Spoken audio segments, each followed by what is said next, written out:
നോക്കിയേ, വെറുതെ ഒന്ന് വെച്ച് നോക്കണതാണ്. മറ്റേ ഇത് ഒച്ചപ്പാട് കേട്ടപ്പോൾ വെറുതെ വെച്ച് നോക്കണതാണ്. പക്ഷേ ആള് ചാളക്ക് വില കൂടിയത് അറിഞ്ഞു, നല്ല തീറ്റകൾ തിന്നാൻ തുടങ്ങണം. എന്താ ചാളയാണ് ആ തിന്നണേ, കാരണം ചാളക്ക് വില കൂടിയല്ല.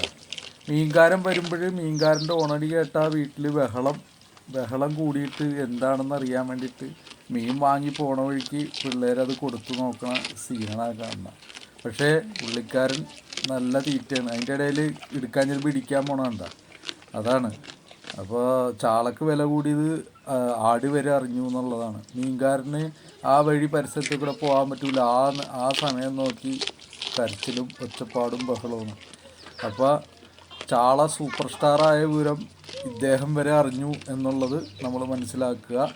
അപ്പോൾ മലയാളികളുടെ പ്രിയപ്പെട്ട ആഹാരം ഇപ്പോൾ ആടുകൾ വരെ കഴിക്കാൻ തുടങ്ങി. ഇനിയിപ്പോൾ ഇതിനേക്കാളും വില കൂടാനാണ് സാധ്യത. ഇനി എല്ലാ ആൾക്കാരും ഇതൊരു ഫാഷനാക്കി എടുത്താൽ, അല്ലെങ്കിൽ ആടുകൾ കണ്ടിട്ട് ഇതൊരു ഫാഷനാക്കി കഴിഞ്ഞാൽ വില ഇനിയും കൂടുവട്ടാ.